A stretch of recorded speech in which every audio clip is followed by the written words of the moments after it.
Aujourd'hui l'économie podcast Nasser Al-Khelaifi, multicarte du Qatar par Bruno Faure. Le président du groupe beIN Sport et le club du PSG, Nasser Al-Khelaifi. Reuters, Jacques Negelen, président du PSG, patron de beIN Media, ambassadeur BIS du Qatar, Nasser Al-Khelaifi, dirigeant aux multiples casquettes, est devenu une icône du sport business.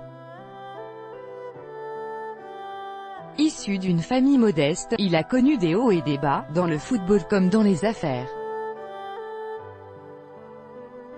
Le fair play financier n'est pas juste, ce n'est pas bien pour le foot, affirmait Nasser Al-Khelaifi quelques mois avant le verdict attendu de l'UEFA. Celui qui depuis son arrivée à la tête du Paris Saint-Germain en 2011 multiplie les achats de stars comme Ibrahimovic ou Neymar assume en effet la politique dépensière de son club et de ses investisseurs qatariens. J'achète ce que je veux, où je veux, quand je veux, s'amusait ainsi le rappeur La Fouine dans une chanson dédiée en 2014 au patron de Qatar Sport Investment, filiale d'un fonds souverain de ce petit pays du Golfe Persique. La Bonne rencontre également directeur général de beIN Media, qui détient les droits télé de la Coupe du Monde en Russie. Nasser Al-Khelaifi est de fait l'une des personnalités les plus influentes du Qatar. C'est là qu'il a grandi, est devenu un champion de tennis et a réussi une ascension fulgurante décrite par l'auteur de l'ouvrage Qatar, Les secrets du coffre-fort, le journaliste Georges Malbruno. Nasser Al-Khelaifi vient d'une famille de pêcheurs plutôt modeste, il n'est pas issu de la famille régnante, c'est un roturier, mais qui est devenu rapidement un ami de celui qui allait devenir l'émir Cheikh Tamim puisqu'il a été son professeur de tennis.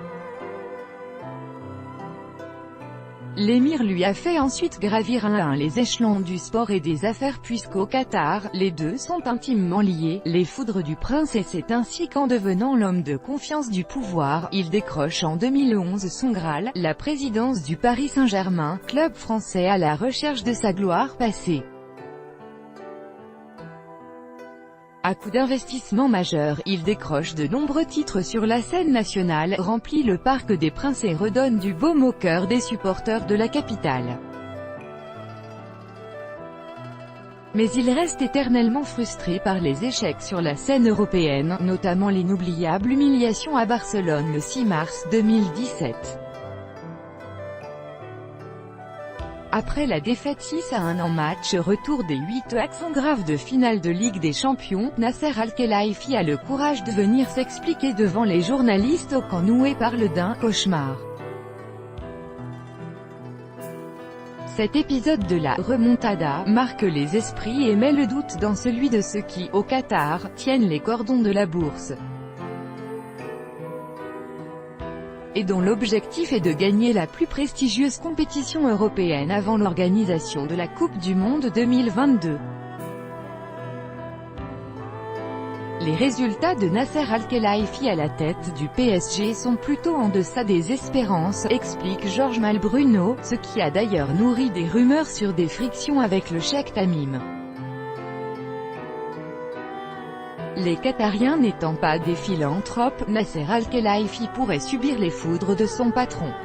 Ambassadeur BIS car le milliardaire d'aujourd'hui, homme toujours bien peigné de 44 ans, est devenu aussi un véritable ambassadeur de son pays sur le sol français.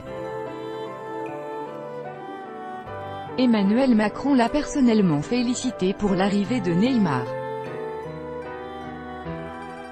Nicolas Sarkozy est régulièrement à ses côtés dans le carré VIP de la tribune présidentielle du Parc des Princes.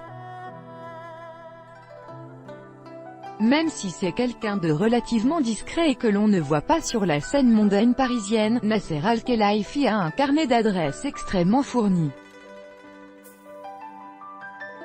À partir du moment où le Qatar joue la carte de la diplomatie sportive, Nasser Al-Khelaifi est aussi un personnage politique de son émirat qui fait du sport un vecteur de son développement. Personne ne nous arrêtera, en attendant la très critiquée Coupe du Monde 2022 au Qatar dont il est membre du comité d'organisation. Nasser Al-Khelaifi, accusé aussi de corruption pour l'attribution de droits télé pour celles de 2026 et 2030, ne veut pas laisser de place au doute. Récemment interrogé sur Europe 1, il vantait les louanges de ceux qui l'ont placé là où il est. « Je suis très fier de mon pays, je suis très fier de notre émir, qui a vraiment une grande vision. Personne ne nous arrêtera. » Sur le même sujet mercato, l'agent de Mohamed Salah dément tout contact avec Barcelone. En savoir plus. Italie. Droit TV du football italien, le contrat raflé par Mediapro est déclaré caduc. En savoir plus. Débat du jour. La perte des droits TV du football pour Canal va-t-elle indirectement mettre à mal le financement du cinéma français? En savoir plus. France, le milieu du cinéma inquiet après la perte des droits du foot par Canal. En savoir plus. Radio Foot International, l'espagnol Mediapro raffole les droits télé de la Ligue 1. En savoir plus. Rwanda, le sponsoring d'Arsenal par le Rwanda fait polémique. En savoir plus. Archive 1, 2, 3. Suivant, dernier, pourquoi la guerre commerciale est un cauchemar pour les patrons américains? Le G7 se réunit demain à Québec dans un climat tendu. Les Européens comme les Canadiens et les Japonais contestent la dérive protectionniste. Pourquoi le boycott marocain déconcerte les autorités au Maroc? Les salariés de Danone ont manifesté cette nuit devant le Parlement. Ils demandent instamment au gouvernement d'agir pour mettre fin au boycott. Le déclin de l'empire Bolloré a-t-il commencé? Le reportage télévisé consacré à Vincent Bolloré diffusé il y a 2 ans dans Complément d'enquête sur Angela Merkel avance en freinant sur la réforme de la zone euro. Dans un entretien donné hier au Frankfurter Allgemeine Zeitung, Angela Merkel détaille sa vision des réformes de la zone. Trop de tourisme va-t-il tuer le tourisme? De plus en plus de villes ou de pays prennent des mesures pour limiter le nombre de visiteurs.